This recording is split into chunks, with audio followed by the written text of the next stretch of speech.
Good morning and welcome to Reading Wikis for You, where we read the wiki articles for you. And today we're going to be reading about the Lockheed P-38 Lightning. Now, while we're reading, go ahead, put in the comments what article you'd like to see next. And with that out of the way, let's get into it. The Lockheed P-38 Lightning is an American single-seat, twin piston-engine fighter aircraft that was used during World War II. Developed for the United States Army Air Corps by the Lockheed Corporation, the P-38 incorporated a distinctive twin-boom design with a central nacelle containing the cockpit and armament. Along with its use as a general fighter, the P-38 was used in various aerial combat roles, including as a highly effective fighter bomber, a night fighter, and a long-range escort fighter when equipped with drop tanks. The P-38 was also used as a bomber pathfinder, guiding streams of medium and heavy bombers, or even other P-38s equipped with bombs to their targets. Some 1,200 Lightnings, about one of every 9, were assigned to aerial reconnaissance, with cameras replacing weapons to become the F-4 or F-5 model. In this role, it was one of the most prolific recon airplanes in the war. Although it was not designated a heavy fighter or a bomber destroyer by the USAAC, the P-38 filled those roles and more. Unlike German heavy fighters crewed by 2 or 3 airmen, the P-38 with its lone pilot was nimble enough to compete with single-engined fighters. The P-38 was used most successfully in the Pacific and China, Burma, India theaters of operations as the aircraft of America's top aces, Richard Bong with 40 victories, Thomas Maguire with 38 victories, and Charles H. McDonald, 27 victories. In the Southwest Pacific Theater, the P-38 was the primary long-range fighter of the United States Army Air Forces until the introduction of large numbers of P-51D Mustangs toward the end of the war.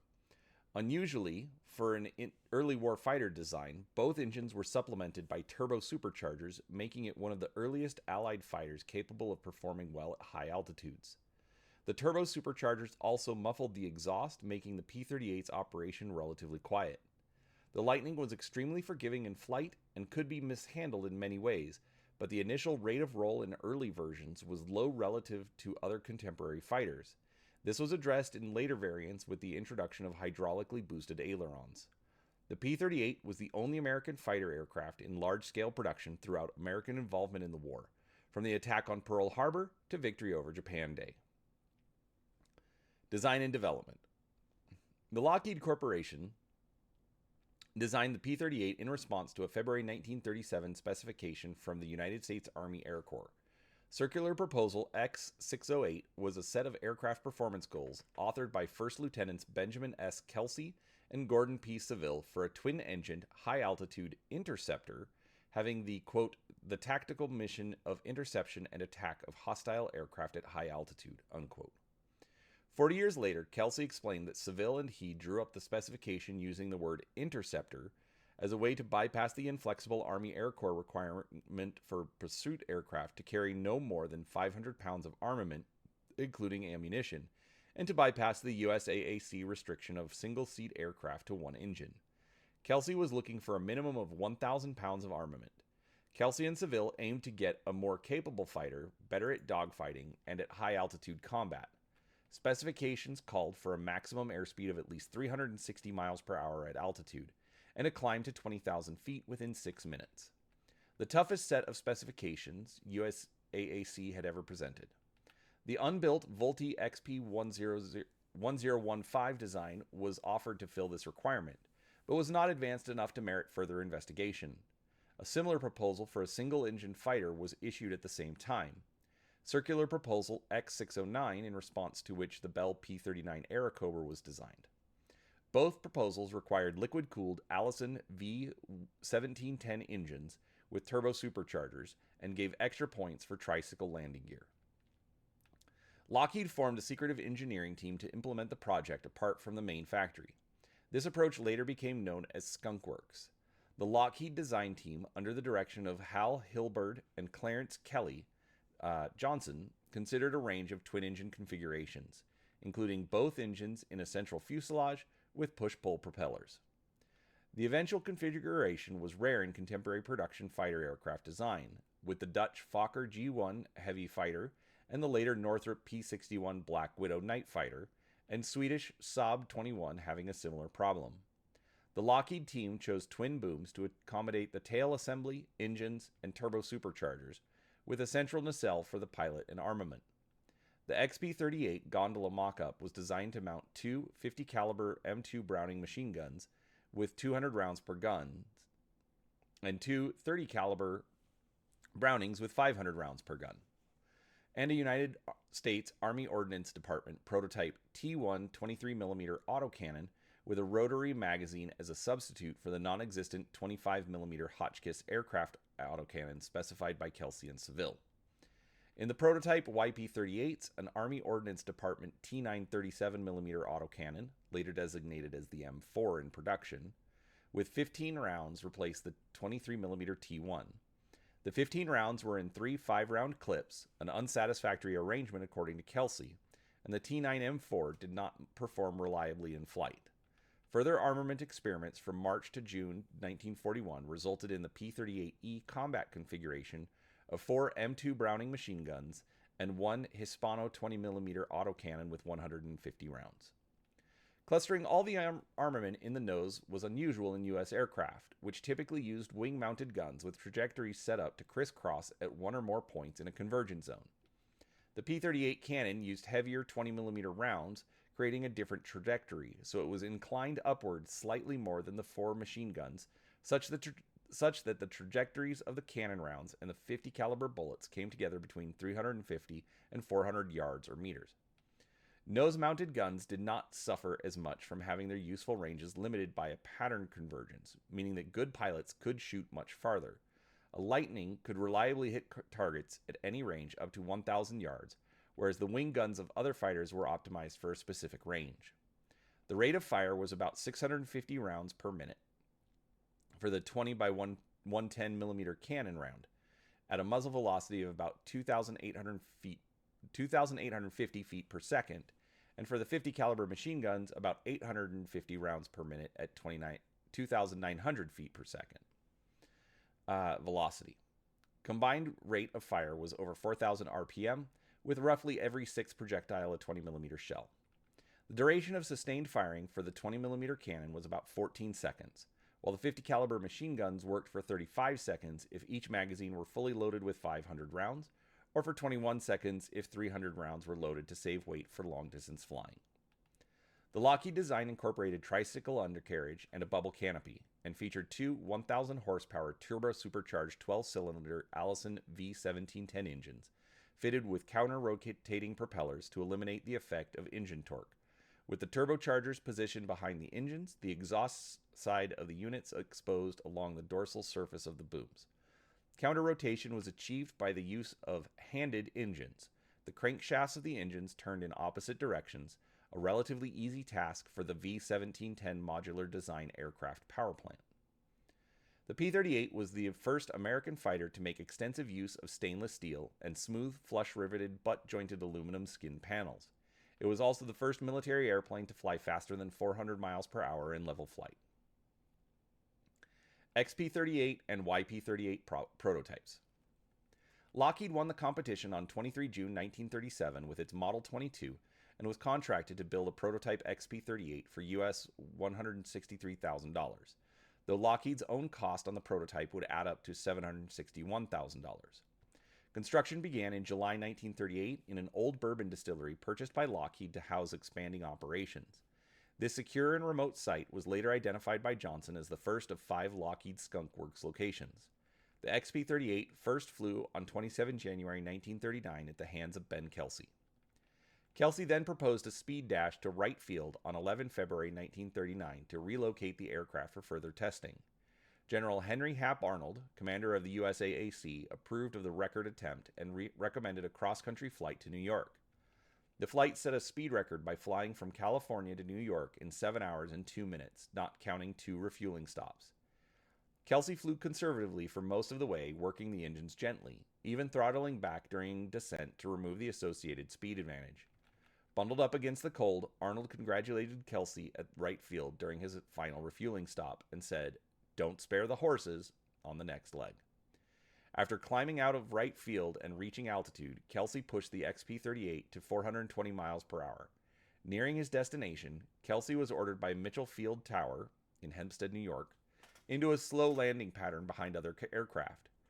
Carburetor icing caused it to be brought down short of the Mitchell runway, and it was wrecked. On the basis of the record flight, though, the USAAC ordered 13 YP-38s on 27 April 1939 for US $134,284, the equivalent of $2.31 million in 2023 each. The Y in YP was the USAAC's designation for service test, i.e. small numbers of early production aircraft, while the X in XP was for experimental. Lockheed's chief test pilot, Tony Levere, angrily characterized the accident as an unnecessary publicity stunt, but according to Kelsey, the loss of the prototype, rather than hampering the program, sped the process by cutting short the initial test series. The success of the aircraft design contributed to Kelsey's promotion to captain in May 1939. Manufacture of YP-38s fell behind schedule, at least partly because of changes to meet the need for mass production, making them substantially different in construction from the prototype. Another factor was the sudden required expansion of Lockheed's facility in Burbank, taking it from a specialized civilian firm dealing with small orders to a large government defense contractor making Venturas, Harpoons, Lodestars, and Hudsons, and designing the Constellation for TWA. The first YP-38 was not completed until September 1940, with its maiden flight on 17 September. The 13th and final YP-38 was delivered to the USAAC in June 1941. 12 aircraft were retained for flight testing and 1 for destructive stress testing. The YPs were substantially redesigned and differed greatly in detail from the hand-built XP-38. They were lighter and included changes in engine fit. The propeller rotation was reversed, with the blades spinning outward, or away from the cockpit, at the top of their arc rather than inward as before. This improved the aircraft's stability as a gunnery platform. High-speed compressibility problems. Test flights revealed problems initially believed to be tail flutter. During high-speed flight approaching Mach 0.68, especially during dives, the aircraft's tail would begin to shake violently, and the nose would tuck under, see Mach tuck, steepening the dive. Once caught in this dive, the fighter would enter a high-speed compressibility stall and the controls would lock up, leaving the pilot no option but to bail out, if possible, or remain with the aircraft until it got down to denser air where he might have a chance to pull out. During a test flight in May 1941, USAAC Major Signa Gilkey managed to stay with a YP-38 in a compressibility lockup, riding it out until he recovered gradually using elevator trim. Lockheed engineers were very concerned by this limitation, but first had to concentrate on filling the current order of aircraft. In late June 1941, the Army Air Corps was renamed the U.S. Army Air Forces, and 65 Lightnings were finished for the service by September 1941, with more on the way for the USAAF, the Royal Air Force, or RAF, and the Free French Air Force operating from England. By November 1941, many of the initial assembly line challenges had been met, which freed up time for the engineering team to tackle the problem of frozen controls in a dive. Lockheed had a few ideas for tests that would help them find an answer. The first solution tried was the fitting of spring-loaded servo tabs on the elevator trailing edge designed to aid the pilot when the control yoke forces rose over 30 pounds force, as would be expected in a high-speed dive. At that point, the tabs would begin to multiply the effort of the pilot's actions. Expert test pilot Ralph Virden was given a specific high-altitude test sequence to follow and was told to restrict his speed and fast maneuvering in denser air at low altitudes, since the new mechanism could exert tremendous leverage under those conditions. A note was taped on the instrument panel of the test craft, underscoring this instruction. On 4 November 1941, Virden climbed into YP-38 No. 1 and completed the test sequence successfully, but 15 minutes later was seen in a steep dive followed by a high-G pullout. The tail unit of the aircraft failed at about 3,500 feet during the high-speed dive recovery. Virden was killed in the subsequent crash. The Lockheed Design Office was justifiably upset, but their design engineers could only conclude that the servo tabs were not the solution for loss of control in a dive. Lockheed still had to find the problem. The USAAF personnel were sure it was flutter and ordered Lockheed to look more closely at the tail. In 1941, flutter was a familiar engineering problem related to a too flexible tail, but the P-38's empennage was completely skinned in aluminum rather than fabric and was quite rigid. At no time did the P-38 suffer from true flutter. To prove a point, one elevator and its vertical stabilizers were skinned with metal, 63% thicker than standard, but the increase in rigidity made no difference in vibration. Army Lieutenant Colonel Kenneth B. Wolfe, head of Army Production Engineering, asked Lockheed to try external mass balances above and below the elevator. Although the P-38 already had large mass balances elegantly placed within each vertical stabilizer. Various configurations of external mass balances were equipped, and dangerously steep test flights were flown to document their performance. Explaining to Wolfe in report number 2414, Kelly Johnson wrote, "The violence of the vibration was unchanged and the diving tendency was naturally the same for all conditions. The external mass balances did not help at all. Nonetheless, at Wolfe's insistence, the additional external balances were a feature of every P-38 built from then on." Johnson said in his autobiography that he pleaded with National Advisory Committee for Aeronautics to do model tests in its wind tunnel. They already had experience of models thrashing around violently at speeds approaching those requested and did not want to risk damaging their tunnel. General Arnold, head of USAAF, ordered them to run the tests, which were done up to Mach 0.74. The P-38's dive problem was revealed to be the center of pressure moving back toward the tail when in high-speed flight. The solution was to change the geometry of the wing's lower surface when diving to keep the lift within bounds on the top of the wing. In February 1943, quick-acting dive flaps were tried and proven by Lockheed test pilots. The dive flaps were installed outboard of the engine nacelles, and in action they extended downward 35 degrees in 1.5 seconds. The flaps did not act as a speed brake, they affected the pressure distribution in a way that retained the wing's lift. Late in 1943, a few hundred dive flap field modification set kits were assembled to give to North African, European, and Pacific P-38s a chance to withstand compressibility and expand their combat tactics. The kits did not always reach their destination. In March 1944, 200 dive flap kits intended for the European Theater of Operations, P-38Js, were destroyed in a mistaken identification incident in which an RAF fighter shot down the Douglas C-54 Skymaster, mistaken for a German Focke-Wulf FW-200, taking the shipment to England. Back in Burbank, P-38Js coming off the assembly line in spring 1944 were towed out to the ramp and modified in the open air. The flaps were finally incorporated into the production line in June 1944 on the last 210 P-38Js. Despite testing having proved the dive flaps effective in improving tactical maneuvers, a 14-month delay in production limited their implementation, with only the final half of all Lightnings built having the dive flaps installed as an assembly line sequence.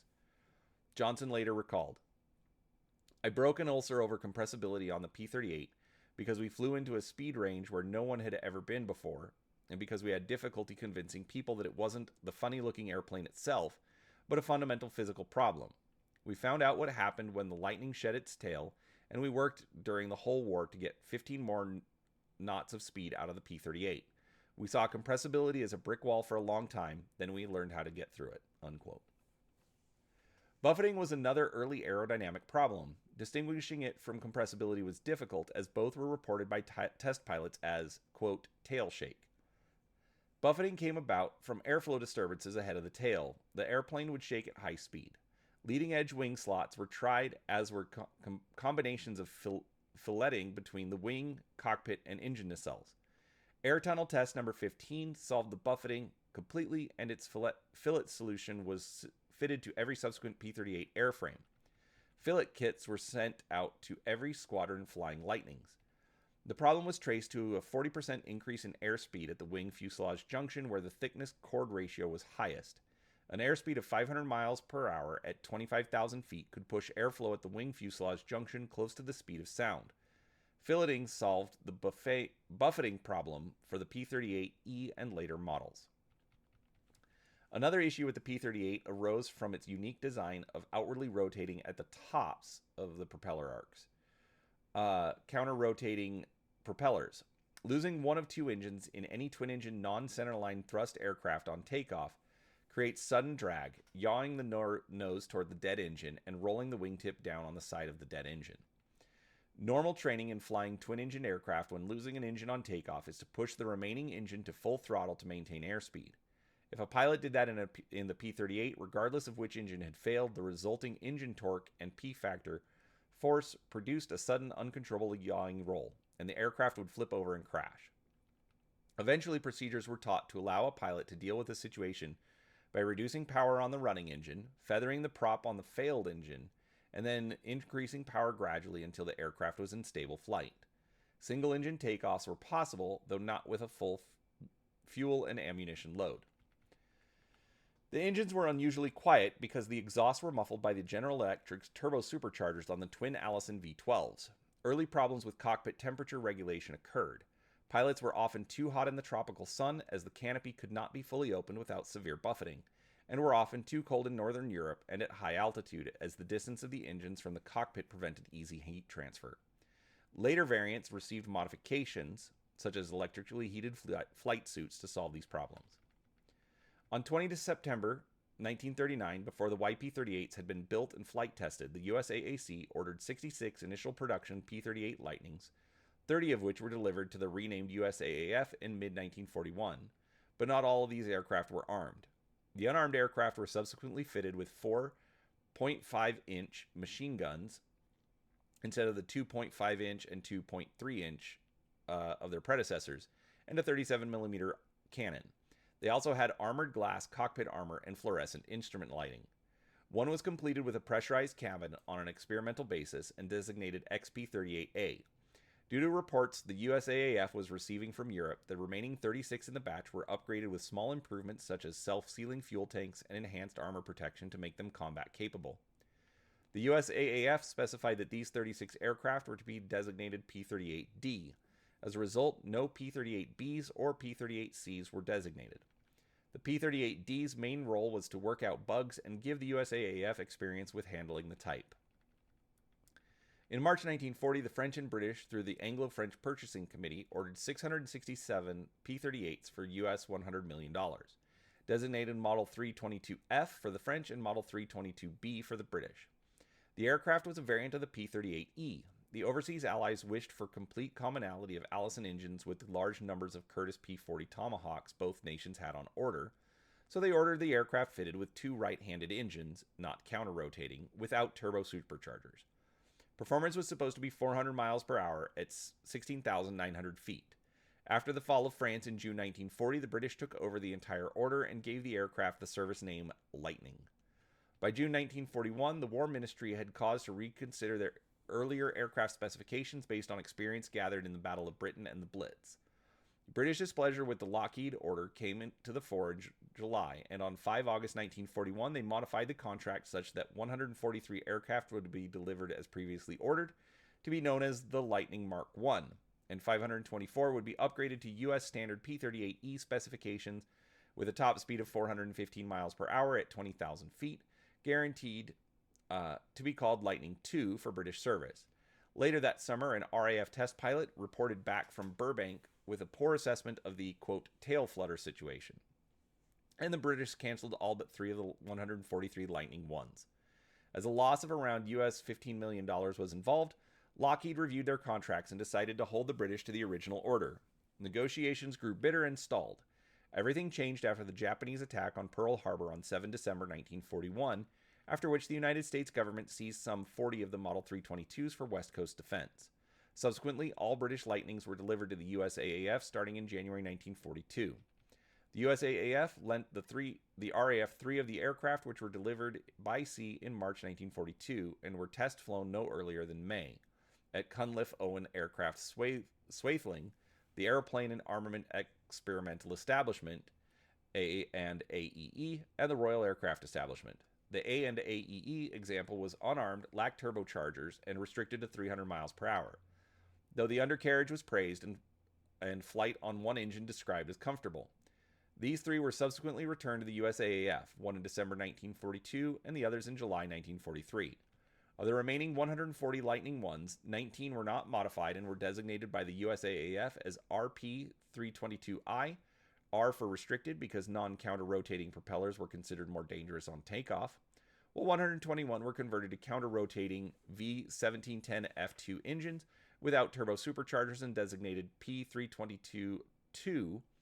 All 121 were used as advanced trainers. A few were still serving in that role in 1945.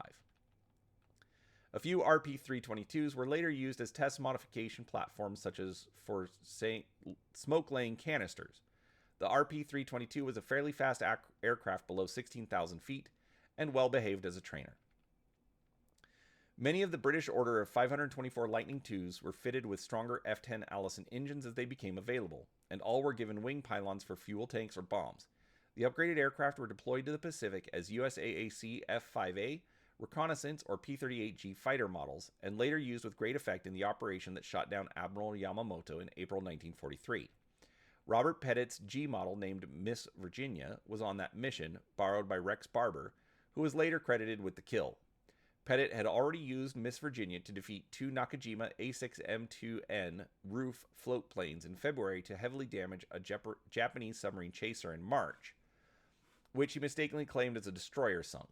Murray Jim Shubin used a less powerful F model he named Oriole to down 5 confirmed and possibly 6 Zeros over Guadalcanal in June 1943 to become ace in a day. The British name was retained over the Lockheed's original name Atalanta, the swift-running Greek goddess, following the company tradition of using mythological and celestial figures. Range extension. The strategic bombing proponents within the USAAF, nicknamed the Bomber Mafia by their ideological opponents, had established in the early 1930s a policy against research to create long-range fighters which they thought would not be practical. This kind of research was not to compete for bomber resources. Aircraft manufacturers understood that they would not be rewarded if they installed subsystems on their fighters to enable them to carry drop tanks, to provide more fuel for extended range. Lieutenant Kelsey, acting against this policy, risked his career in late 1941 when he convinced Lockheed to incorporate such subsystems in the P-38E model without putting his request in writing.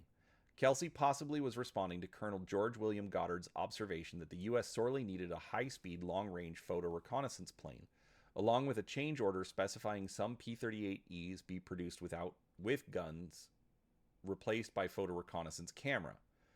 To be designated the F-41LO, Lockheed began working out the problems of drop tank design and incorporation. After the attack on Pearl Harbor, eventually about 100 P-38Es were sent to a modification center near Dallas, Texas, or to the new Lockheed assembly plant B6, today the Burbank Airport, to be fitted with 4 K-17 aerial photography cameras.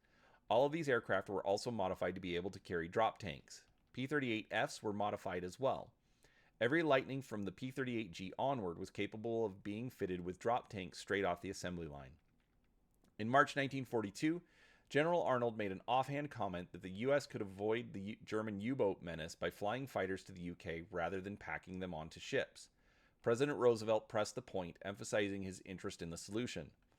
Arnold was likely aware of the flying radius extension work being done on the P-38, which by this time had seen success with small drop tanks in the range of 150 to 165 U.S. gallons, the difference in capacity being the result of subcontractor production variation. Arnold ordered further tests with larger drop tanks in the range of 300 to 310 U.S. gallons. The results were reported by Kelsey as providing the P-38 with a 2,500-mile ferrying range. Because of available supply, the smaller drop tanks were used to fly Lightnings to the UK, the plan called Operation Bolero. Led by 2 Boeing B-17 Flying Fortresses, the first 7 P-38s, each carrying 2 small drop tanks, left Presque Isle Army Airfield in Maine on 23 June 1942 for RAF Heathfield in Scotland. Their first refueling stop was made in far northeast Canada at Goose Bay. The second stop was a rough airstrip in Greenland called Bluey West 1. And the third refueling stop was in Iceland at Keflavik. Other P-38s followed this route, with some lost in mishaps, usually due to poor weather, low visibility, radio difficulties, and navigational errors. Nearly 200 of the P-38Fs and a few modified Es were successfully flown across the Atlantic in July and August 1942, making the P-38 the first USAAF fighter to reach Britain and the first fighter ever to be delivered across the Atlantic under its own power. Kelsey himself piloted one of the Lightnings landing in Scotland on 25 July. Operational history. The first unit to receive P-38s was the 1st Fighter Group. After the attack on Pearl Harbor, the unit joined the 14th Pursuit Group in San Diego to provide West Coast defense. Entry to the war. The first Lightning to see active service was the F-4 version, a P-38E in which the guns were replaced by 4 K-17 cameras. They joined the 8th Photographic Squadron in Australia on April 1942. 3 F-4s were operated by the Royal Australian Air Force in this theater for a short period beginning in September 1942. On 29 May 1942, 25 P-38s began operating at the Aleutian Islands in Alaska. The fighter's long range made it well suited to the campaign over the almost 1,200-mile long island chain, and it was flown there for the rest of the war. The Aleutians were some of the most rugged environments available for testing the new aircraft under combat conditions. More Lightnings were lost due to severe weather and other conditions than enemy action. Cases occurred where Lightning pilots, mesmerized by flying for hours over gray seas under gray skies, simply flew into the water. On 9 August 1942, two P-38Es of the 343rd Fighter Group, 11th Air Force, at the end of a 1,000-mile long-range patrol, happened upon a pair of Japanese Kawanishi H-6K Mavis flying boats and destroyed them, making them the first Japanese aircraft to be shot down by Lightnings. European theater, North Africa and Italy. After the Battle of Midway, the USAAF began redeploying fighter groups to Britain as part of Operation Bolero, and Lightnings of the 1st Fighter Group were flown across the Atlantic via Iceland. On 14 August 1942, 2nd Lieutenant Elza Sheehan of the 27th Fighter Squadron and 2nd Lieutenant Joseph Schaefer of the 33rd Squadron, operating out of Iceland, shot down a Focke-Wulf FW-200 Condor over the Atlantic. Schaefer, flying either a P-40C or a P-39, scored the first hit, causing a fire on the Condor. Sheehan and his P-38F finished it off with a high-speed gunnery pass. This was the first Luftwaffe aircraft destroyed by the USAAF. After 347 sorties with no enemy contact, the 1st and 14th Fighter Groups transferred from UK to the 12th Air Force in North Africa as part of the force being built up for Operation Torch. The Lightning's long range allowed the pilots to fly their fighters over the Bay of Biscay, skirting neutral Spain and Portugal to refuel in Morocco. The P-38s were initially based at Tafaroui Airfield in Algeria alongside P-40 Warhawks and the rest of the 12th Air Force. P-38s were first involved in North African combat operations on 11 November 1942. The first North African P-38 kill was on 22 November, when Lieutenant Mark Shipman of the 14th downed an Italian airplane with twin engines.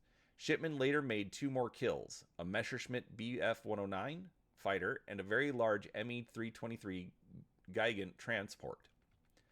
Early results in the Mediterranean theater of operations were mixed. Some P-38 pilots scored multiple kills to become aces, while many others were shot down due to inexperience or tactical strictures. Overall, the P-38 suffered its highest losses in the Mediterranean theater. The primary function of the P-38 in North Africa was to escort bombers, but the fighters also targeted transport aircraft, and later in the campaign they were sometimes given ground attack missions.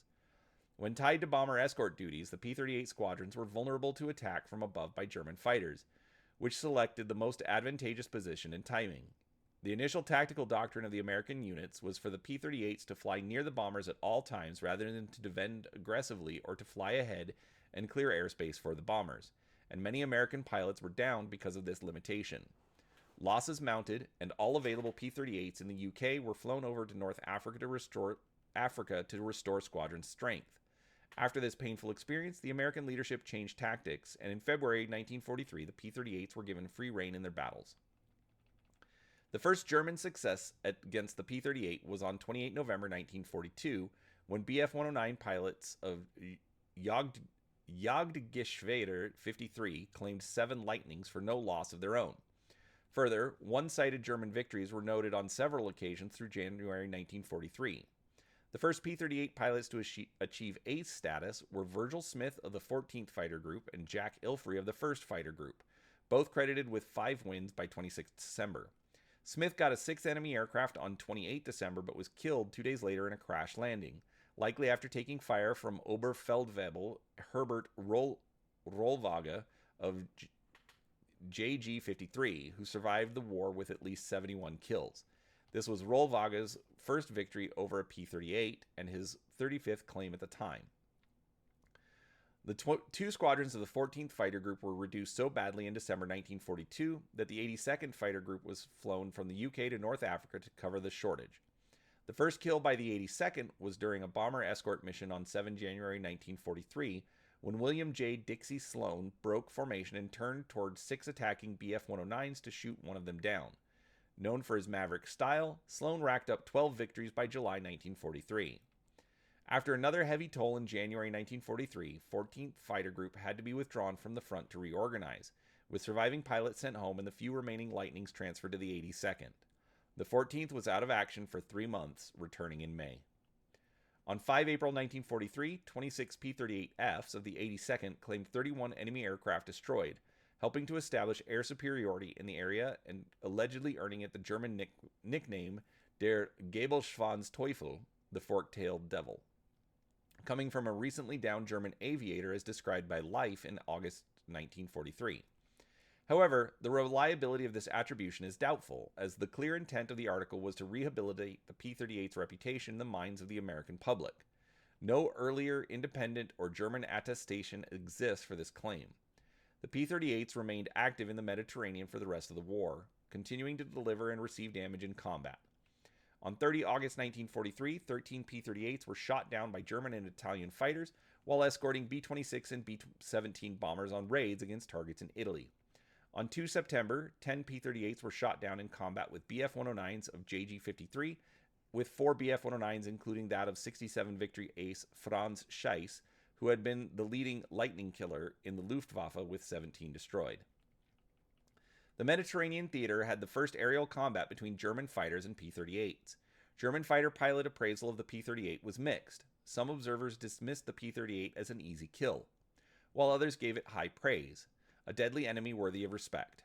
Johann Steinhoff, commander of JG-77 in North Africa, said that the unit's old Bf-109s were perhaps a little faster than the P-38, but a dogfight with the twin-engine fighter was daunting because its turning radius was much smaller, and it could quickly get on the tail of the Bf-109. Franz Stiegler, an ace with 28 kills, flew Bf-109s against the P-38 in North Africa. Stiegler said the Lightning could turn in sight us with ease and they could go from level flight to climb almost instantaneously. We lost quite a few pilots who tried to make an attack and then pull up. One cardinal rule we never forgot was to avoid fighting the P-38 head-on. That was suicide. Stiegler said the best defense was to flick roll the Bf-109 and dive, as the Lightning was slow in the first 10 degrees of a roll, and it was not as fast in a dive. Herbert Kaiser, eventually a 68 kill ace, shot down his first P-38 in January 1943.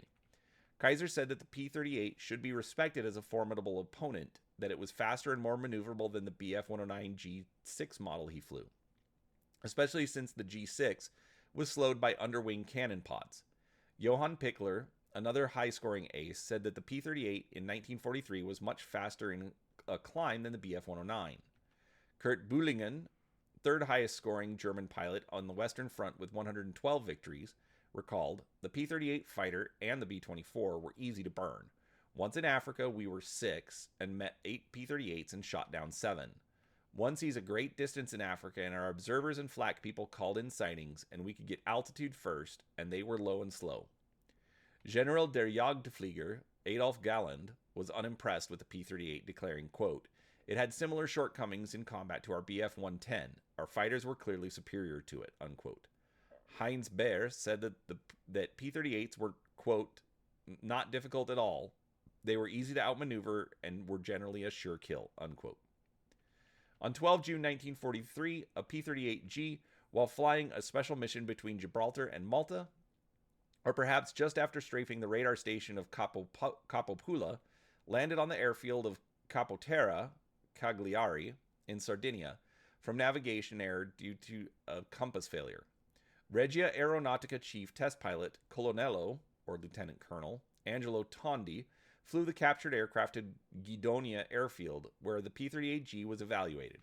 On 11 August 1943, Tondi took off to intercept a formation of about 50 bombers returning from the bombing of Terni, or Umbria. Tondi attacked B-17G Bonnie Sue that fell off the shore of Torvaianica near Rome, while 6 airmen parachuted out, according to U.S. sources. He also damaged 3 more bombers on that occasion.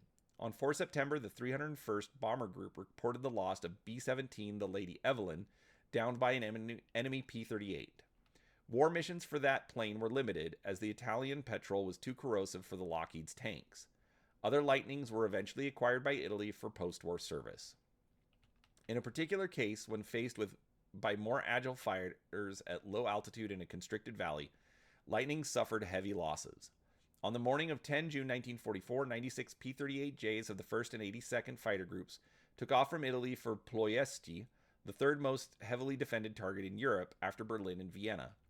Instead of bombing from high altitude as had been tried by the 15th Air Force, USAAF planning had determined that a dive-bombing surprise attack, beginning at about 7,000 feet with bomb release at or below 3,000 feet, performed by 46 82nd Fighter Group P-38s, each carrying one 1,000-pound bomb, would yield more accurate results.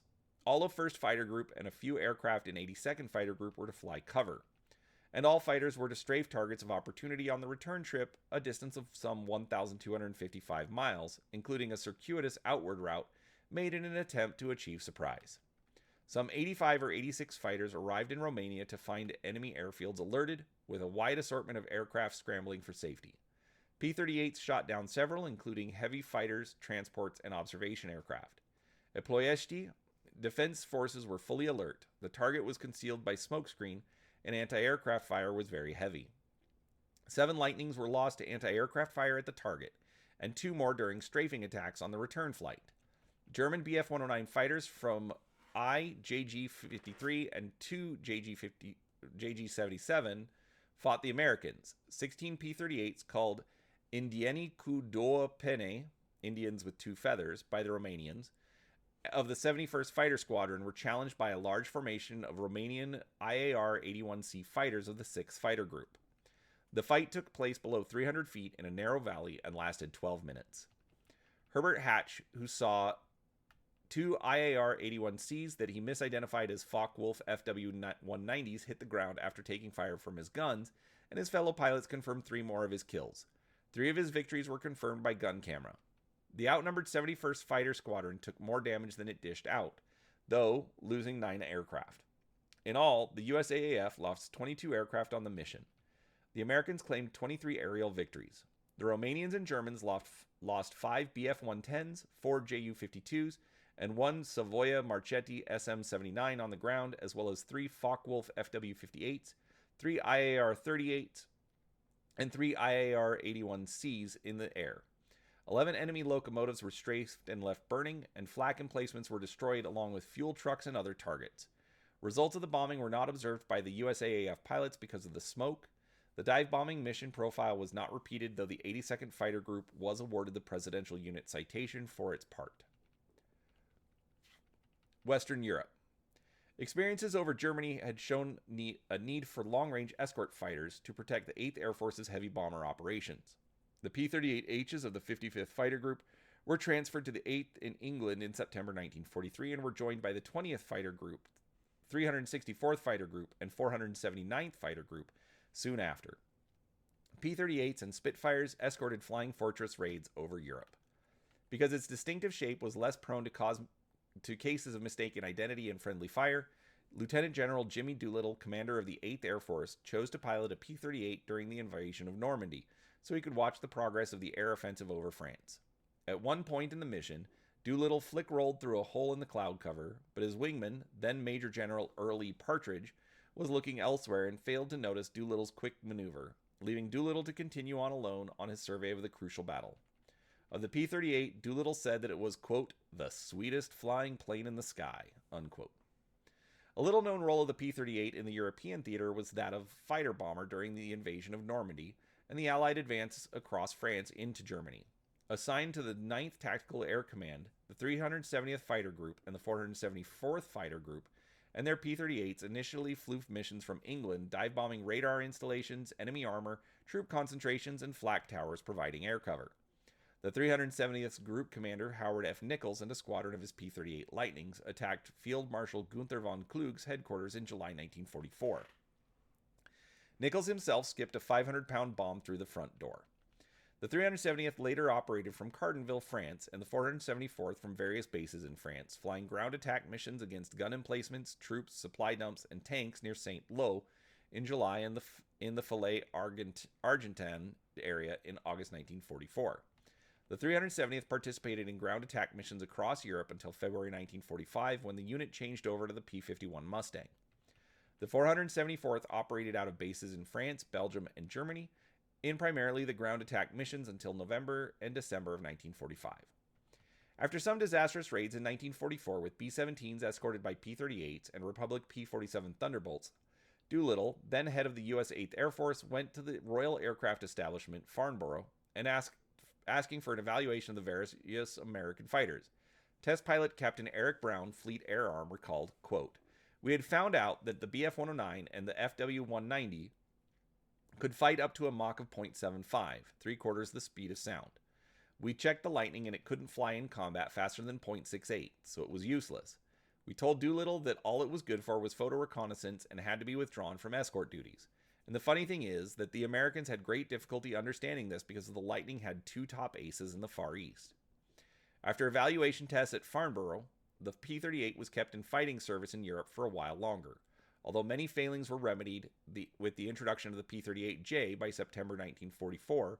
All but one of the Lightning groups in the 8th Air Force had converted to the P-51 Mustang. The 8th Air Force continued to conduct reconnaissance missions using the F-5 variant. The P-38 was used most successfully in the Pacific Theater, where it proved more suited, combining exceptional range with the reliability of 2 engines for long missions over the water. The P-38 was used in a variety of roles, especially escorting bombers at altitudes of 18,000 to 25,000 feet. The P-38 was credited with destroying more Japanese aircraft than any other USAAF fighter. Freezing cockpit temperatures were not a problem at low altitude in the tropics. In fact, the cockpit was often too hot, since opening a window while in flight caused buffeting by setting up turbulence through the tailplane. Pilots taking low altitude assignments often flew stripped down to shorts, tennis shoes, and parachute. While the P-38 could not outturn the A6M0 and most other Japanese fighters when flying below 200 miles per hour, its superior speed coupled with a good rate of climb meant that it could use energy tactics, making multiple high-speed passes at its target. In addition, its tightly grouped guns were even more deadly to lightly armored Japanese warplanes than to German aircraft. The concentrated parallel streams of bullets allowed aerial victory at much longer distances than fighters carrying wings. Dick Bong, the United States' highest-scoring World War II air ace, 40 victories in P-38s, flew directly at his targets to ensure he hit them, in some cases flying through the debris of his target, and on one occasion colliding with an enemy aircraft, which was claimed as a probable victory. The twin Allison engines performed admirably in the Pacific. General George C. Kenney, commander of the USAAF 5th Air Force operating in New Guinea, could not get enough P-38s. They had become his favorite fighter in November 1942 when one squadron, the 39th Fighter Squadron of the 35th Fighter Group, joined his assorted P-39s and P-40s. The Lightnings established local air superiority with their first combat action on 27 December 1942. Kenney sent repeated requests to Arnold for more P-38s and was rewarded with occasional shipments, but Europe was a higher priority in Washington. Despite their small force, Lightning pilots began to compete in racking up scores against Japanese aircraft. On March 2nd through 4th, 1943, P-38s flew top cover for the 5th Air Force and Australian bombers and attack aircraft during the Battle of the Bismarck Sea, in which 8 Japanese troop transports and 4 escorting destroyers were sunk. 2 P-38 aces from the 39th Fighter Squadron were killed on the second day of the battle. Bob Farrow and Hoyt Curley Eason, a veteran with 5 victories who had trained hundreds of pilots, including Dick Bong.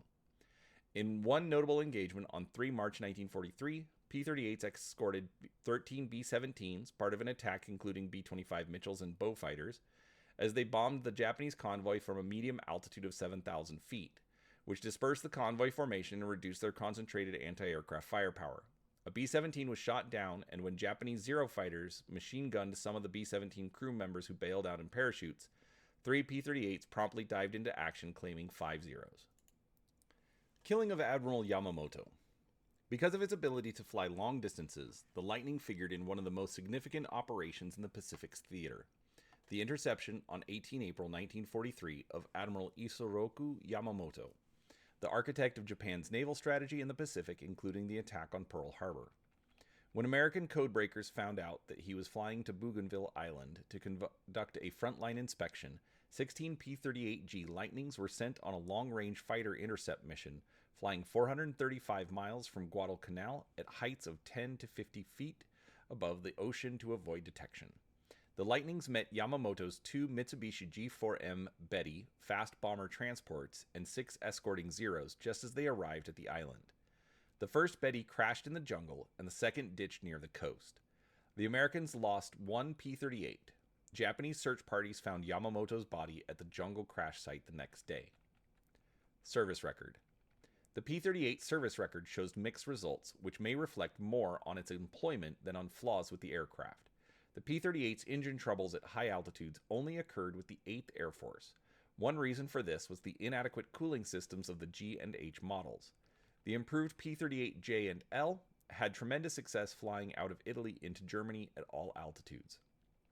Until the J-25 variant, P-38s were easily avoided by German fighters because of the lack of dive flaps to counter compressibility in dives.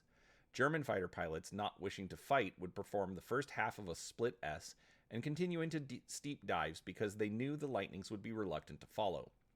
On the positive side, having two engines was a built-in insurance policy. Many pilots arrived safely back to base after having an engine failure en route or in combat. On 3 March 1944, the first Allied fighters reached Berlin on a frustrated escort mission. Lieutenant Colonel Jack Jenkins of the 55th Fighter Group led the group of P-38H pilots, arriving with only half his force after flak damage and engine trouble took their toll. On the way into Berlin, Jenkins reported one rough-running engine, causing him to wonder if he would ever make it back. The B-17s he was supposed to escort never showed up, having turned back at Hamburg. Jenkins and his wingmen were able to drop tanks and outrun enemy fighters to return home with 3 good engines between them. In the European theater, P-38s made 130,000 sorties with a loss of 1.3% overall, comparing favorably with P-51s, which posted a 1.1% loss. Considering that the P-38s were vastly outnumbered and suffered from poorly thought-out tactics, most of the P-38 sorties were made in the period prior to Allied air superiority in Europe, when pilots fought against a very determined and skilled enemy. Lieutenant Colonel Mark Hubbard, a vocal critic of the aircraft, rated it the 3rd best Allied fighter in Europe. The Lightning's greatest virtues were long range, heavy payload, high speed, fast climb, and concentrated firepower. The P-38 was a formidable fighter, interceptor, and attack aircraft. In the Pacific Theater, the P-38 downed over 1,800 Japanese aircraft, with more than 100 pilots becoming aces by downing 5 or more enemy aircraft. American fuel supplies contributed to a better engine performance and maintenance record, and range was increased with leaner mixtures. In the second half of 1944, the P-38L pilots out of Dutch New Guinea were flying 950 miles, fighting for 15 minutes, and returning to base. Such long legs were invaluable until the P-47N and P-51D entered service. Post-war operations. The end of the war left the USAAF with thousands of P-38s rendered obsolete by the jet age. Orders for 1,887 more were canceled. The last P-38s in service with the United States Air Force were retired in 1949. 100 late-model P-38L and F-5 Lightnings were acquired by Italy through an agreement dated April 1946. Delivered after refurbishing at the rate of 1 per month, they finally were all sent to the Aeronautica Militaire by 1952. The Lightning served in the 4th Stormo and other units, including 3rd Stormo, flying reconnaissance over the Balkans, ground attack, naval cooperation, and air superiority missions. Due to old engines, pilot errors, and lack of experience in operations, large numbers of P-38s were lost in at least 30 accidents, many of them fatal. Despite this, many Italian pilots liked the P-38 because of its excellent visibility on the ground and stability on takeoff. The Italian P-38s were phased out in 1956. None survived the scrapyard. Surplus P-38s were also used by other foreign air forces, with 12 sold to Honduras and 15 retained by China. 6 F-5s and 2 unarmed black 2-seater P-38s were operated by the Dominican Air Force based in San Isidro Air Base, Dominican Republic in 1947. Most of the wartime Lightnings present in the continental United States at the end of the war were put up for sale for US $1,200 apiece. The rest were scrapped. P-38s in distant theaters of war were bulldozed into piles and abandoned or scrapped. Very few avoided that fate. The CIA Liberation Air Force flew 1 P-38M to support the 1954 Guatemalan coup d'etat. On 27 June 1954, this aircraft dropped napalm bombs that destroyed the British cargo ship SS Springfjord, which was loading Guatemalan cotton and coffee for Graceline in Puerto San Jose. In 1957, 5 Honduran P-38s bombed and strafed a village occupied by Nicaraguan forces during a border dispute between these two countries concerning part of Gracias a Dios department. P-38s were popular contenders in the air races from 1946 through 1949, with brightly colored Lightnings making screaming turns around the pylons at Reno and Cleveland. Lockheed test pilot Tony Levere was among those who bought a Lightning, choosing a P-38J model and painting it red to make it stand out as an air racer and stunt flyer. Lefty Gardner, a former B-24 and B-17 pilot and associate of the Confederate Air Force, bought a mid-1944 P-38L-1-LO that had been modified into an F-5G. Gardner painted it white with red and blue trim and named it White Lightning. He reworked its turbo subsystems and intercoolers for optimum low-altitude performance and gave it P-38F-style air intakes for better streamlining. White Lightning was severely damaged in a crash landing following an engine fire on a transit flight. It was bought and restored with a brilliant polished aluminum finish by the company that owns Red Bull. The aircraft is now located in Austria. F-5s were bought by aerial survey companies and employed for mapping. From the 1950s on, the use of the Lightning steadily declined, and only a few more than 24 still exist, with a few still flying.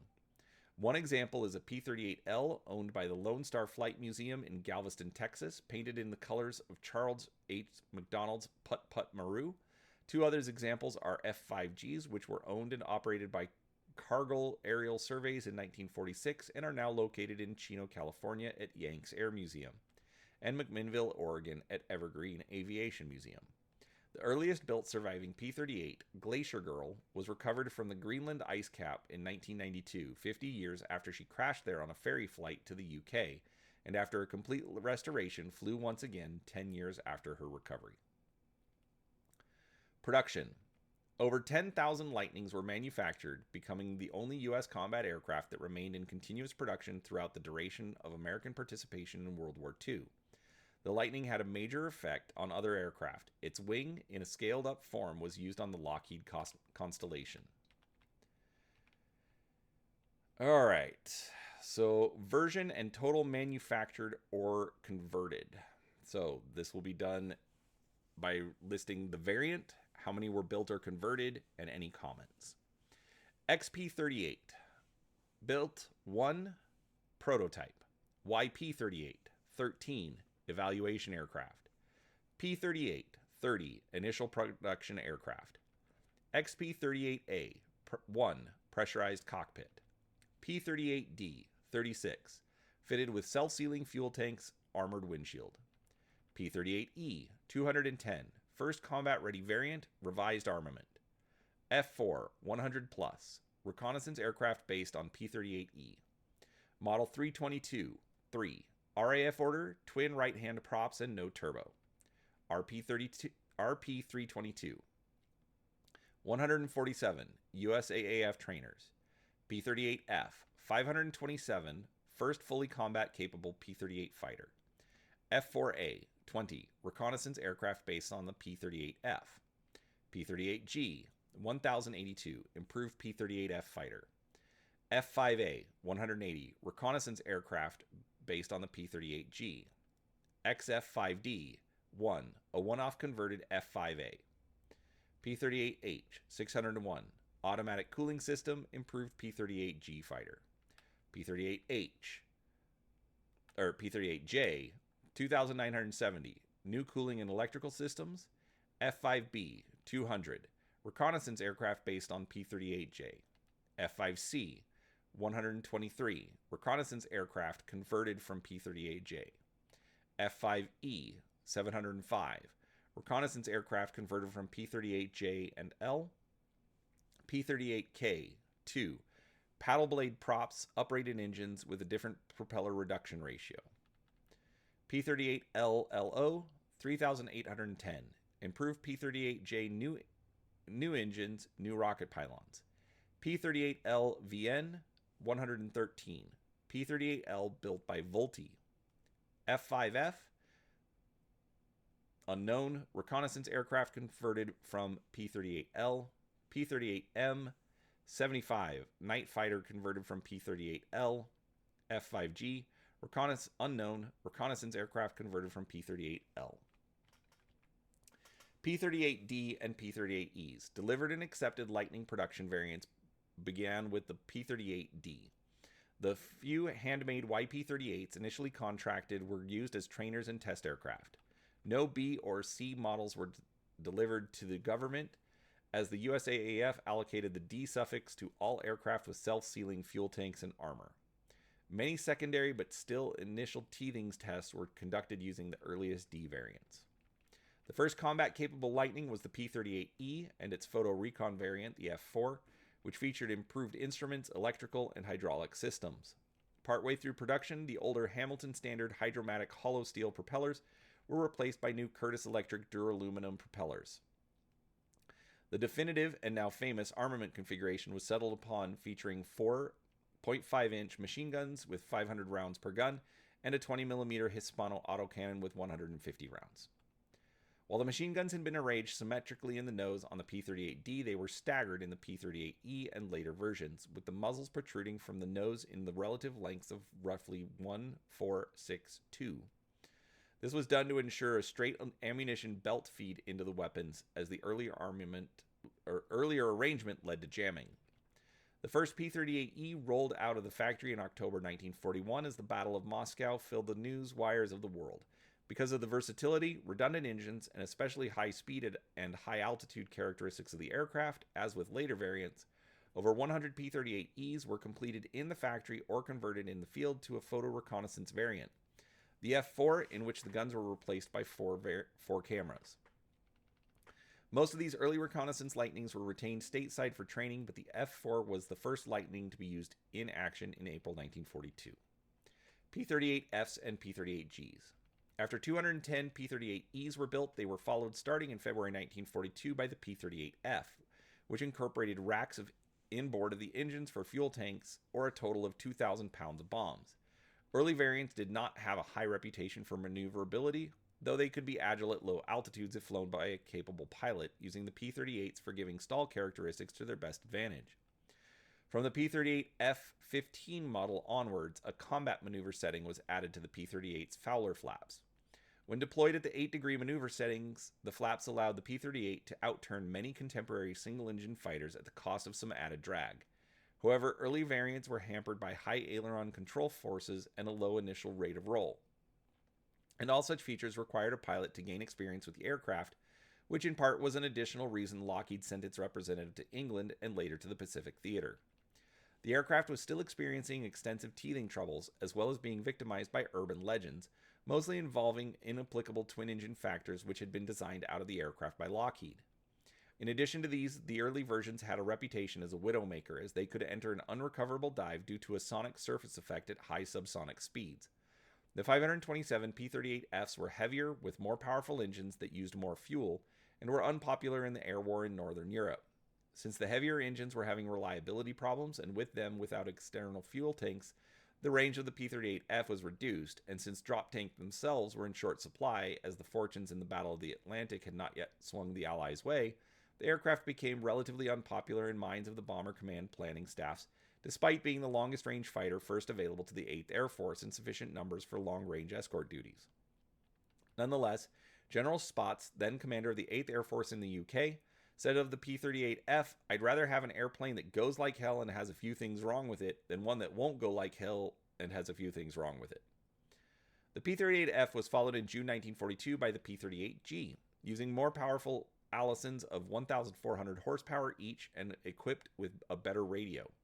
A dozen of the planned P-38G production were set aside to serve as prototypes for what became of the P-38J, with further uprated Allison V1710F-17 engines, 1,425 horsepowers, in redesigned booms which featured chin-mounted intercoolers in place of the original system in the leading edge of the wings, and more efficient radiators. Lockheed subcontractors, however, were initially unable to supply both of Burbank's twin production lines with a sufficient quantity of new core intercoolers and radiators. War Production Board planners were unwilling to sacrifice production, and one of the two remaining prototypes received the new engines, but retained the old leading-edge intercoolers and radiators. As the P-38H, 600 of these stopgap Lightnings with an improved 20mm cannon and a bomb capacity of 3,200 pounds were produced on one line beginning in May 1943, while the near-definitive P-38J began production on the second line in August 1943. The 8th Air Force was experiencing high altitude and cold weather issues, which, while not unique to the aircraft, were perhaps more severe as the turbo superchargers upgrading the Allisons were having their own reliability issues, making the aircraft more unpopular with senior officers out of the line. This was a situation unduplicated on all other fronts, where the commands were clamoring for as many P-38s as they could get. Both the P-38G and P-38H models' performance were restricted by an intercooler system integral to the wing's leading edge, which had been designed for the YP-38's less powerful engines. At the higher boost levels, the new engine's charge air temperature would increase above the limits recommended by Allison and would be subject to detonation if operated at high power for extended periods of time. Reliability was not the only issue either. For example, the reduced power settings required by the P-38H did not allow the maneuvering flap to be used to good advantage at high altitude. All these problems really came to a head in the unplanned P-38H and sped the Lightning's eventual replacement in the 8th Air Force. Fortunately, the 15th Air Force was glad to get them. Some P-38G production was diverted on the assembly line to F-5A reconnaissance aircraft. An F-5A was modified to an experimental two-seat reconnaissance configuration as the XF-5D with a plexiglass nose, 2 machine guns, and additional cameras in the tail booms. P-38J and P-38L. The P-38J was introduced in August 1943. The turbo-supercharger intercooler system on previous variants had been housed in the leading edges of the wings and had proven vulnerable to combat damage and could burst if the wrong series of controls was mistakenly activated. In the P-38J series, the streamlined engine nacelles of previous Lightnings were changed to fit the intercooler radiator between the oil coolers, forming a chin that visually distinguished the J model from its predecessors. While the P-38J used the same V1710-8991 engines as the H model, the new core-type intercooler more efficiently lowered intake manifold temperatures and permitted a substantial increase in rated power. The leading edge of the outer wing was fitted with 55 US gallon fuel tanks, filling the space formerly occupied by intercooler tunnels, but these were omitted on early P-38J blocks due to limited availability. The final 210 J models, designated P-38J-25-LO, alleviated the compressibility problem through the addition of a set of electrically actuated dive recovery flaps just outboard of the engines on the bottom center line of the wings. With these improvements, a USAAF pilot reported a dive speed of almost 600 miles per hour, although the indicated airspeed was later corrected for compressibility error, and the actual dive speed was lower. Lockheed manufactured over 200 retrofit modification kits to be installed on P-38J, 10LO, and J-20LO already in Europe, but the USAAF C-54 carrying them was shot down by an RAF pilot who mistook the Douglas transport for a German Focke-Wulf Condor. Unfortunately, the loss of the kits came during Lockheed test pilot Tony LeVere's 4-month morale-boosting tour of P-38 bases, flying a new Lightning named Snellfooperman, modified to full P-38J-25LO specifications at Lockheed's Modification Center near Belfast. LeVere captured the pilot's full attention by routinely performing maneuvers during March 1944 that common 8th Air Force wisdom held to be suicidal. It proved too little too late because the decision had already been made to re-equip with Mustangs. The P-38J-25LO production block also introduced hydraulically boosted ailerons, one of the first times such a system was fitted to a fighter. This significantly improved Lightning's rate of roll and reduced control forces for the pilot. This production block and the following P-38L model are considered the definitive Lightnings, and Lockheed ramped up production, working with subcontractors across the country to produce hundreds of Lightnings each month. The P-38L was the most numerous variant of the Lightning, with 3,923 built, 113 by Consolidated Vultee in their Nashville plant. It entered service with the USAAF in June 1944 in time to support the Allied invasion of France on D-Day. Lockheed production of the Lightning was distinguished by a suffix containing a production block number followed by LO. For example, P-38L-1-LO, while Consolidated Vultee production was distinguished by a block number followed by VN. For example, P-38L-5-VN. The P-38L was the first Lightning fitted with zero-length rocket launchers. 7 high-velocity aircraft rockets on pylons were placed beneath each wing, and later 5 HVARs were on each wing on Christmas tree launch racks, which added 1,365 pounds to the aircraft. The P-38L also had strengthened stores pylons to allow carriage of 2,000-pound bombs or 300 US gallon drop tanks. Lockheed modified 200 P-38J airframes in production to become unarmed F-5B photo reconnaissance aircraft, while hundreds of other P-38Js and P-38Ls were modified at Lockheed's Dallas Modification Center to become F-5Cs, F-5Es, F-5Fs, or F-5Gs. A few P-38Ls were field modified to become two-seat TP-38L familiarization trainers. During and after June 1948, the remaining J and L variants were designated ZF-38J and ZF-38L, with the ZF designator meaning obsolete fighter, replacing the P for pursuit category.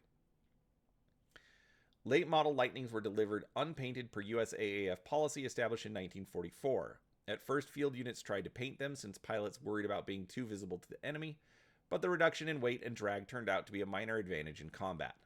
The P-38L-5, the most common subvariant of the P-38L, had a modified cockpit heating system consisting of a plug socket in the cockpit into which the pilot could plug his heat suit for wire for improved comfort.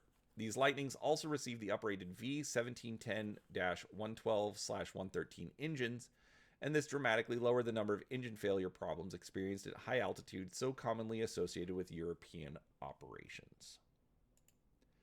Two P-38Ks were developed from 1942 to 1943, one official and one an internal Lockheed experiment. The first was actually a battered RP-38E piggyback test mule previously used by Lockheed to test the P-38J chin intercooler installation, now fitted with paddle-bladed high-activity Hamilton Standard hydromatic propellers similar to those used on the P-47. The new propellers required spinners of greater diameter, and the mule's crude, hand-formed sheet steel cowlings were further stretched to blend the spinners into the nacelles.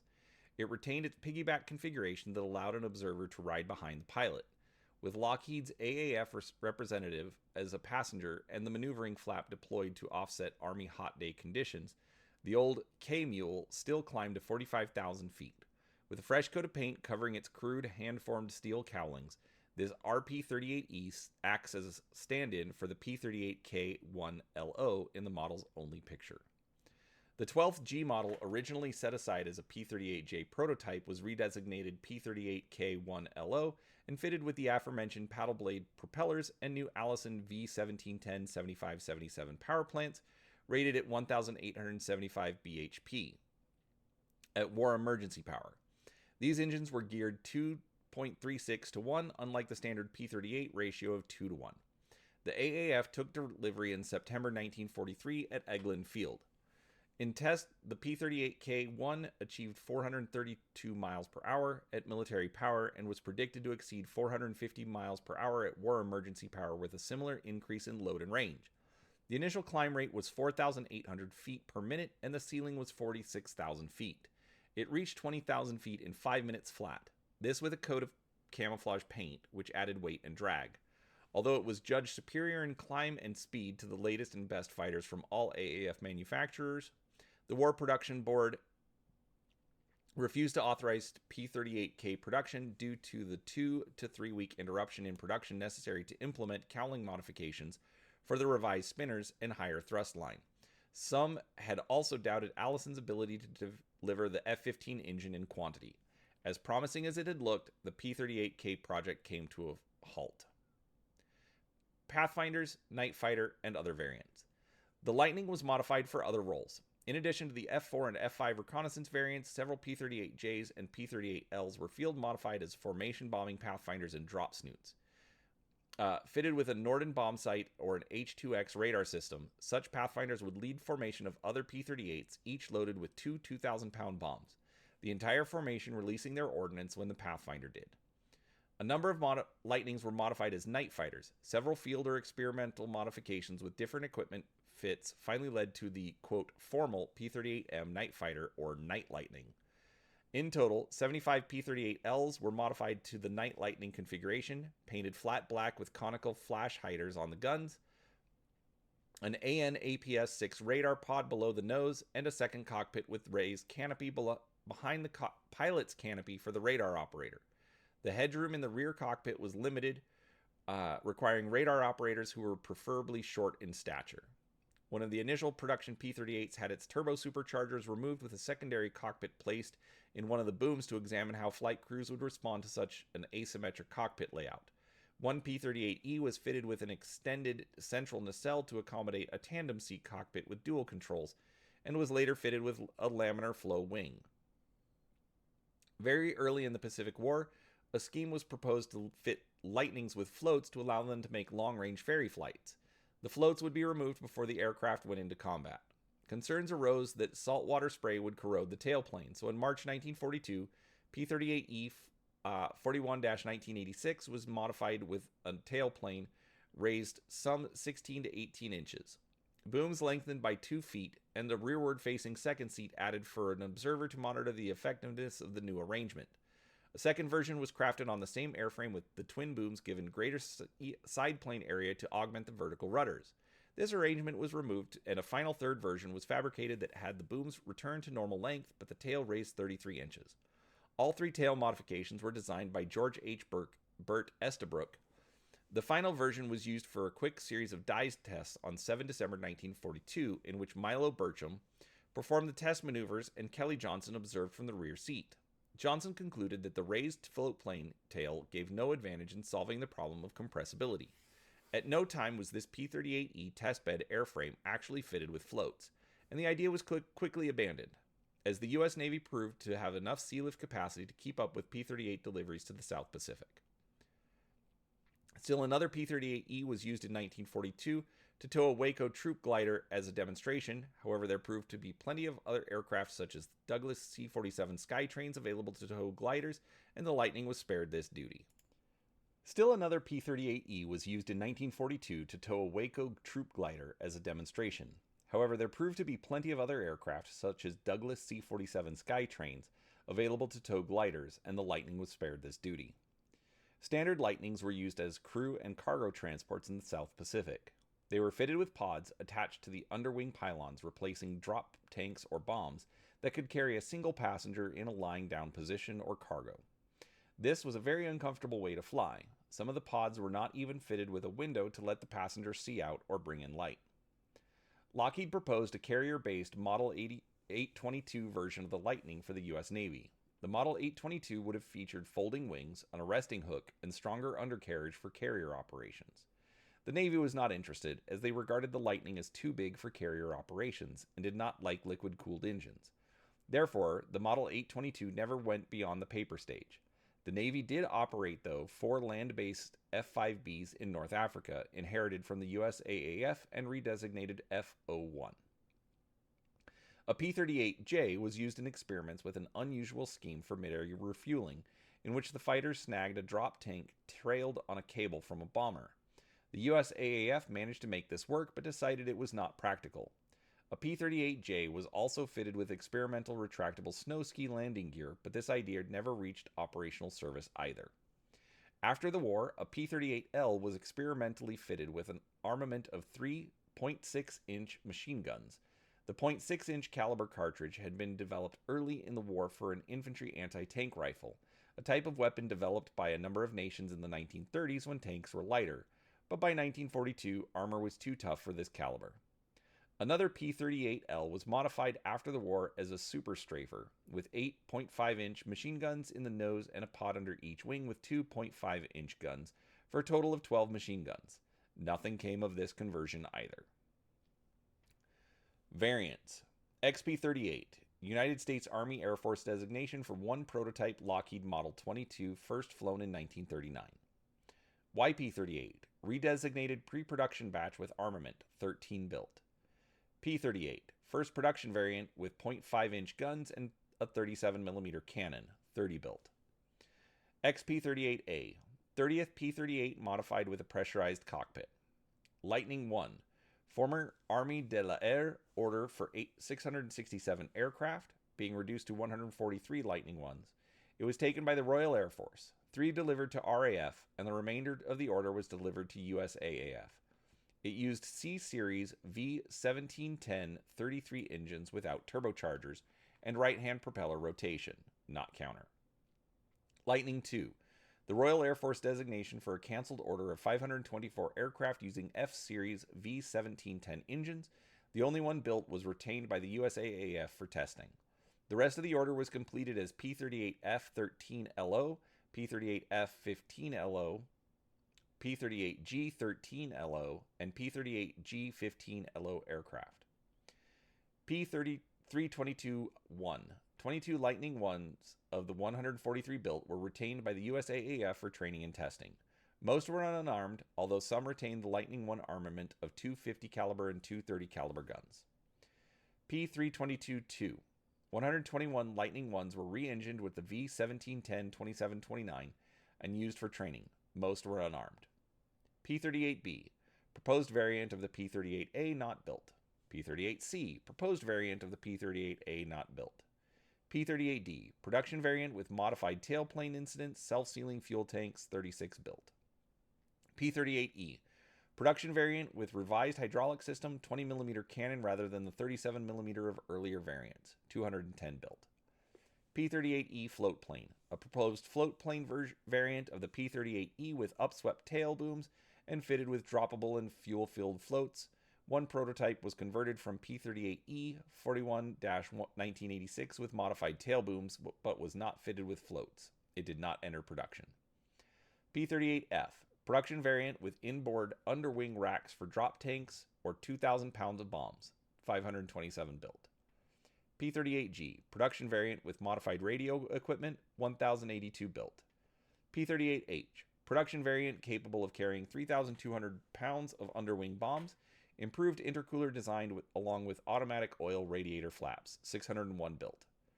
P-38J. This production variant was built in 1943 with improvements to each batch, notably an increase of HP that came with an improved turbocharger. It also included chin radiators, flat bulletproof windshields, power-boosted ailerons, and increased fuel capacity. 2,970 were built. Some were modified to Pathfinder configuration and to F5C, F5E, and F5F. P-38K, with V-1710-7577 power plants rated at 1,875 horsepower. At war emergency power, larger Hamilton standard paddle-bladed propellers were added to compensate for increased power. One was built. A single P-38E was additionally converted to the same propeller as the P-38K.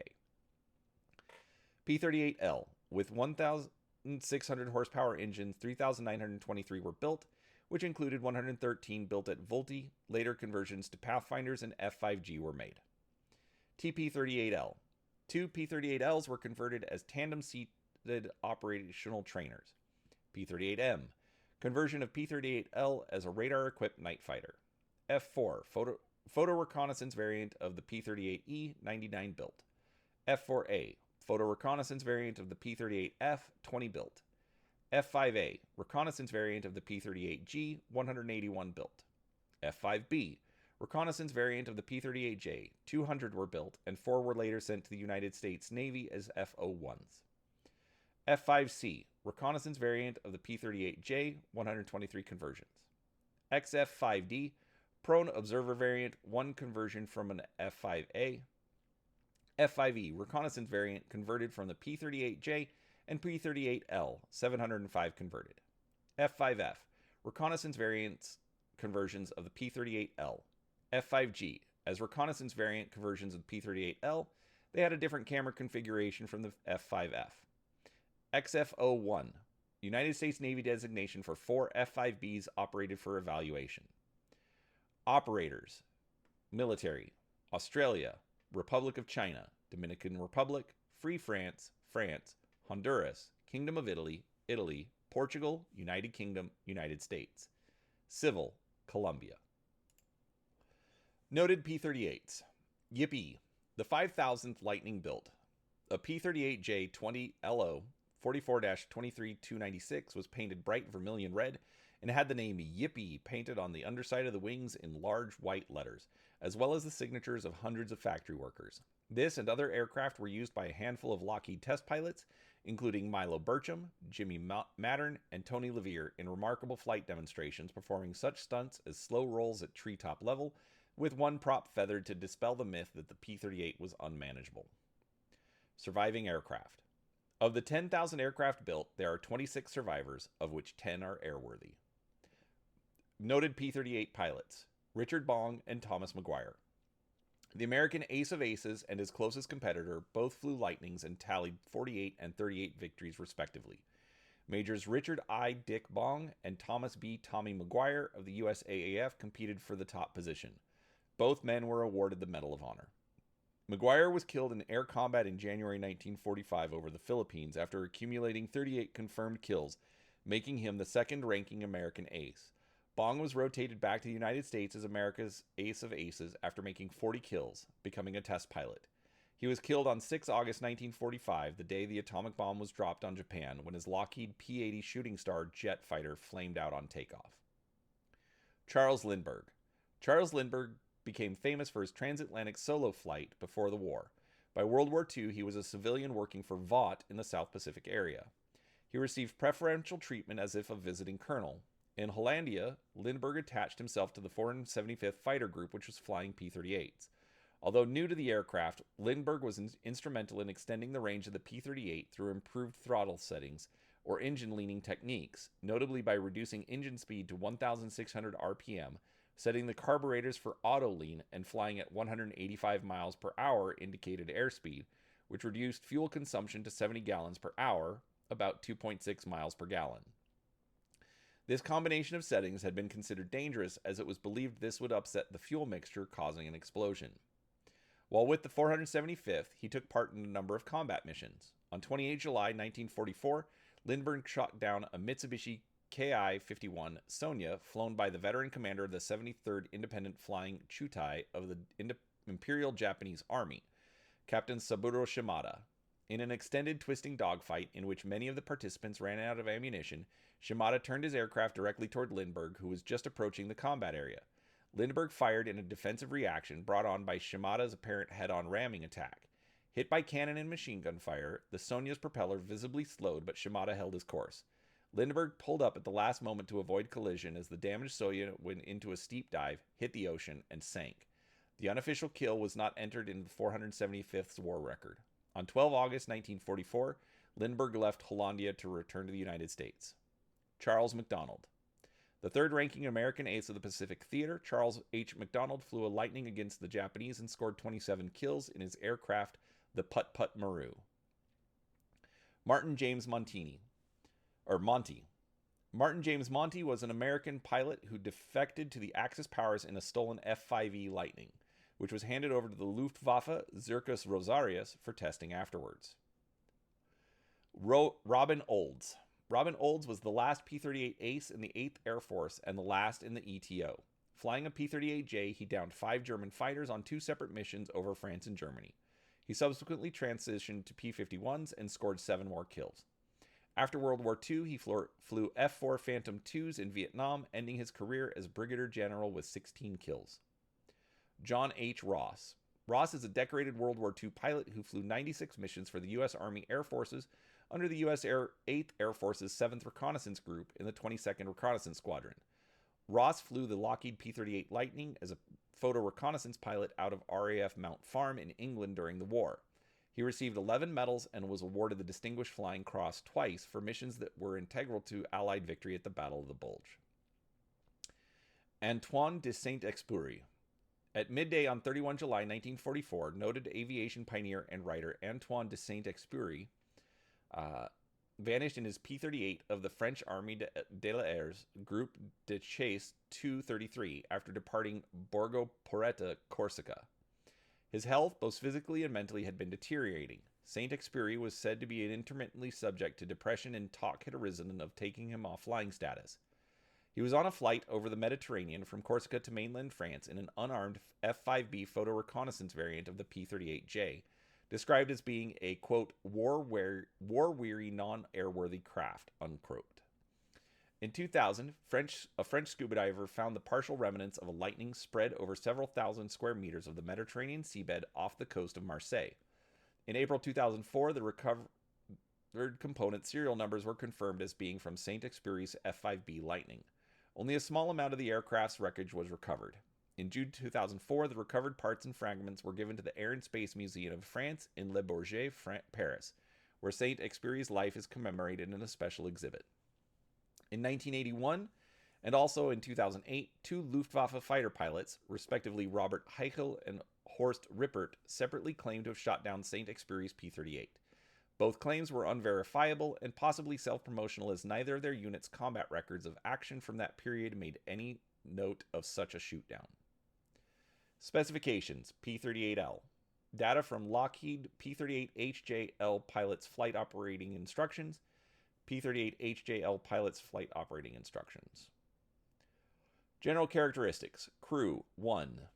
Length, 37 feet 10 inches. Wingspan, 52 feet. Height, 12 feet 10 inches. Wing area, 327.5 square feet. Aspect ratio, 8.26. Airfoil, root, NACA 23016, tip NACA 4412. Empty weight, 12,800 pounds. Gross weight, 17,500 pounds. Max takeoff weight, 21,600 pounds. Power plant, 2 Allison V1710 V12 liquid-cooled turbo supercharged piston engine, 1,600 horsepower each, WEP at 60 NHG and 3,000 RPM. Propellers, 3-bladed Curtiss Electric constant speed propellers. Left hand and right hand rotation. Performance, maximum speed 414 miles per hour on military power, 1,425 horsepower at 54 NHG and 3,000 RPM and 25,000 feet.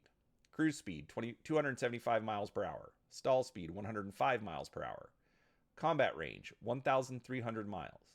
Ferry range 3,300 miles. Service ceiling 44,000 feet. Rate of climb 4,750 feet per minute. Lift to drag 13.5.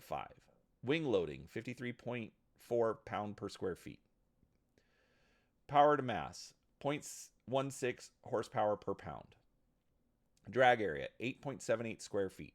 Zero lift drag coefficient 0.268 or 0.0268. Armament, guns, 1 Hispano M2 20mm cannon with 150 rounds, 4 M2 Browning machine gun, 0.5-inch machine guns with 500 rounds per gun. Rockets, 4 M10 3-tube 4.5-inch M8 rocket launchers or bombs, inner hardpoints, 2 2,000-pound bombs or drop tanks, or 2 1,000-pound bombs or drop tanks, plus either 4 500-pound bombs or 4 250-pound bombs, or 6 500-pound bombs, or 6 250-pound bombs. Outer hardpoints, 10 5-inch HVARs or HVARs, high-velocity aircraft rockets, or 2 500-pound bombs, or 2 250-pound bombs. Popular culture. Harley Earl arranged for several of his designers to view a YP-38 prototype shortly before World War II, and its design directly inspired the tail fins of the 1948-1949 Cadillac. The P-38 was also the inspiration for Raymond Loewy and his design team at Studebaker for the 1950 and 51 model year Studebakers. The whine of the speeder bike engines in Return of the Jedi was partly achieved by recording the engine noise of a P-38 combined with that of a North American P-51 Mustang. The popular 8-bit video game 1942 puts the player in command of a P-38 flying over the Pacific, fighting against Japanese Zero and the Nakajima G-10N bomber. The game was made by Japanese company Capcom, intended for Western markets, and finishes with the player raiding Tokyo. There's also an article for notable appearances in media. And see also Lockheed Martin F-35 Lightning II. Related development, Lockheed XP-49, Lockheed XP-58 Chain Lightning. Aircraft of comparable role, configuration, and era.